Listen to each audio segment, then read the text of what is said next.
Que la paix de Jésus-Christ soit sur vous tous. Je fais cette courte vidéo pour vous parler de cette info fort intéressante. En effet, une équipe de scientifiques vient de mettre au point le premier œil bionique 3D au monde, capable de donner une vision surhumaine et nocturne. Il s'agit d'un pas de plus qui est fait vers le transhumanisme, l'homme cyborg du futur. Un homme aux capacités physiques et charnelles augmentées, mais qui délaisse le plus important, ses capacités spirituelles qui le relient au divin. Cela est même pire que ça, car ce cyborg futuriste se dirige de plus en plus vers une spiritualité corrompue, qui exalte les plus bas sentiments humains tels que l'orgueil et l'idolâtrie, au lieu de nous élever vers cette pureté divine, céleste, qui nous débarrasse justement de tout orgueil, de tout attachement aux choses charnelles et matérialistes, qui nous gardent prisonniers de nos plus bas instincts. Une invitation à mourir à soi-même, comme nous le dit le Christ, afin d'acquérir l'humilité la plus totale. Cette fausse spiritualité du bas, celle de l'orgueil qui te fait croire que tu es un Dieu sur terre, pire même que tu es Dieu, cette fausse spiritualité est purement satanique. Cette fausse religion de l'homme-dieu utilise justement le transhumanisme pour augmenter les pouvoirs terrestres, artificiels, et j'ai même envie de dire mensongers de cet homme divin. Comme d'habitude, pour nous vendre ce transhumanisme, on nous dit que ça va apporter une avancée formidable dans le domaine médical, en redonnant par exemple la vue à des aveugles. C'est toujours comme ça que les pseudo-élites mondialistes font passer la pilule du modernisme antichrist au peuple naïf. Cet œil bionique sera également utilisé par les robots humanoïdes, et ça c'est très intéressant car ça veut dire qu'avec le temps et avec cette course effrénée aux nouvelles technologies, plus rien ne distinguera vraiment l'être humain de la machine, du moins en apparence. Les purs robots et les robots humains cohabiteront en parfaite harmonie mécanisée sous l'œil du Big Brother luciférien. Plus rien ne différenciera l'humain de la machine, même en termes de droit, puisque les robots humanoïdes seront considérés comme des êtres vivants munis de sentiments et d'une conscience. Rien ne les séparera de leurs concitoyens au cerveau de chair.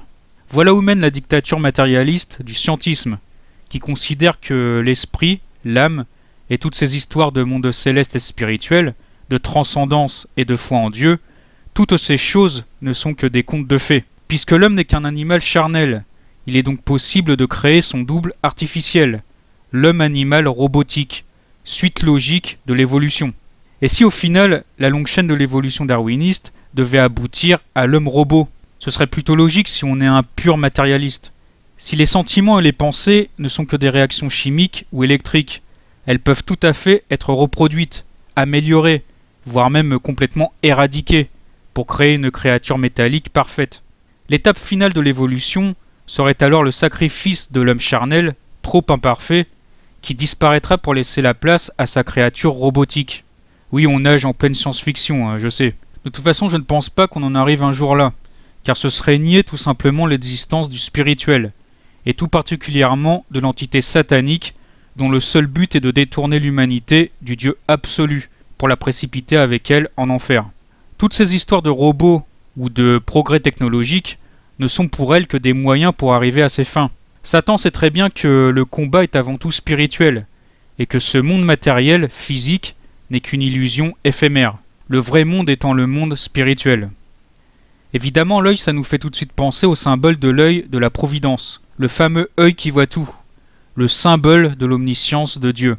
Un symbole qui existait dès l'Antiquité égyptienne avec l'œil d'Oudja, mais que l'on retrouve dans d'autres traditions très anciennes comme l'hindouisme. Il a plus tard été repris dans le christianisme, où l'œil de la providence, entouré d'un triangle, symbolise la Trinité. On le trouve dans bon nombre d'églises et cathédrales d'ailleurs. Ce même symbole de la Trinité, on le retrouve également dans la franc-maçonnerie, car les tout premiers francs-maçons, qui n'avaient rien de satanique, étaient les gardiens d'une tradition ésotérique liée au christianisme et à d'autres religions plus ou moins antiques, rendant gloire au même Dieu unique. Ce sont d'ailleurs, dit-on, ces ésotéristes chrétiens qui ont construit les cathédrales, ornées de multiples symboles. Un ésotérisme du ciel qui n'a rien à voir avec l'occultisme et le satanisme des loges de la franc-maçonnerie moderne, qui a commencé à vraiment dévier dans le satanisme vers le XVIIIe siècle.